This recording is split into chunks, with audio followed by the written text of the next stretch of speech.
Dakpo has been kind of dual maining, messing around with both Corrin and Diddy Kong.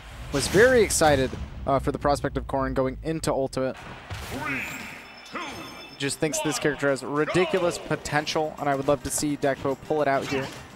I think he's the kind of guy that can find that potential.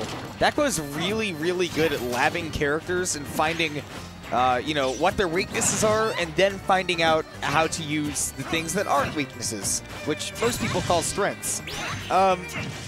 He found a lot of that with Diddy Kong, did a lot of labbing with him, and I don't know how much work has gone into the Corrin, but I know that he's been playing the Corrin for a while, so gotta have a lot of knowledge on deck. But that was a really nice parry and a really nice punish as well. I was about to say, nothing too big, but you know.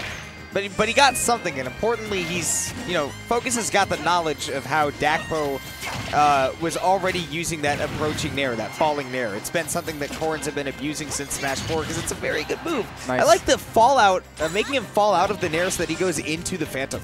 That's so strong. Okay. So in case you didn't know, by the way, Focus is a guy that if you haven't heard of him, you go, okay, so why is this guy in Winners Finals? So why would I have heard of him? Well, last Shockwave, or I think it was the Shockwave before, Focus beat Sethlon. This is the Zelda that beat Sethlon and made me play him in Losers. So I've seen this guy work, and it may not be so surprising to see him up a stock on Dakpo. It definitely looks like he has nice setups with the Phantom Knight. Definitely something that people will be adjusting to going into this game. And even without that, nobody has Zelda experience from Smash 4. That character was not potent in that game. You could kind of just do your character's stuff at her, and she fell apart. Her moves didn't function. Yeah, she didn't win matchups based on the fact of her character. It was based on the weaknesses of other characters that she would. Right, and she does now have more consistently functioning moves in this game with the added benefit of that Knight as a great boon to her neutral, forcing you to sometimes interact with her, because she always did have a nice defensive kit if the opponent was forced to interact with her. But they never were prior, before you had the option of the Knight to kind of press the button. Dude, yeah, Dakpo's punish game, like I said, this is a guy that'll hit the lab. He'll learn the ins and outs of every single move that a character has and know how to apply them. And you saw he got every drop out of that combo that he possibly could have found.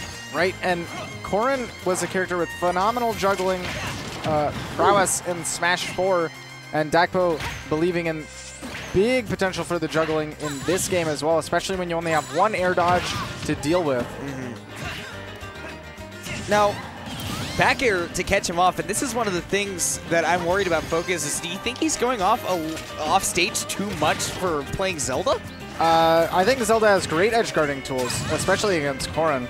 I think that Dakpo's just been punishing a few of the more overzealous attempts. All right. Pick your spots a little bit better, I suppose. Yeah, just be tighten the screws a little bit on that offstage game, because otherwise on stage Focus has been doing really well. You just have to pick between whether it's a situation where you can actually go off and edge guard the Corrin, or you should sit back and set up your ledge trap with the Knight. And that Knight, by the way, man, you can do so much to cover that thing once you have it out. Nice stall in the recovery, not falling directly into the pin. The forwarder covers the jump. Whoa. And that forward smash covers the, it looked like it was going to be an attempted Ferraris directly onto the stage, maybe to try to catch Dakpo unaware. But boy, was he not unaware. No, Dakpo is aware often. And, I mean, that's the thing that I see kill a lot of Zeldas, is they don't want to go to the ledge. They go, well, my recovery has such great distance, and it has great damage and knockback, and why can't I go on stage? And it's very laggy, and your opponent can react to that.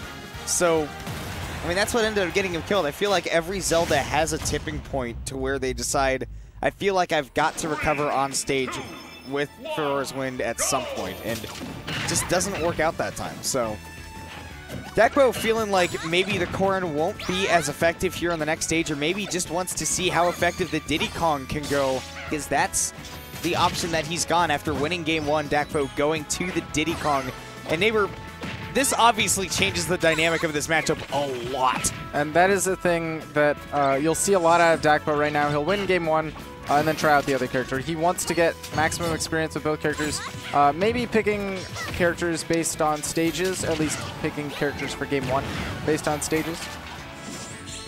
Dakpo certainly subscribes to the idea that early in a metagame, and particularly against matches where you feel comfortable, you're playing to learn and not playing to win. Right. Last time I played Dakpo at an Ultimate Shockwave, he told me I want no bans because I want to know what your character does best and where they do it best, and I'm going to learn. Interesting. About it. That's the kind of guy Dakpo is, man. I've said it time and time again, but he is the kind of guy that just soaks up knowledge like a sponge. That's going to be a punish on the regrab? No, he waits for a buffered roll instead. Gets the punish anyways. Dakpo's ledge trapping's always been good, and boy, did he have tools to, help support that. He's got the banana, he's got plenty of quick aerials, and strong ones at that as well. He's also got a pretty strong off-stage game, and Dakpo's trying to get every bit out of that he can. Okay, Dakpo trying to set up this ledge trap. And relentless with the aerials. He does end up just forcing focus to the other side, especially on Smashville, such a small stage. Even if they go deep over you. Ooh, wow. Speaking of deep.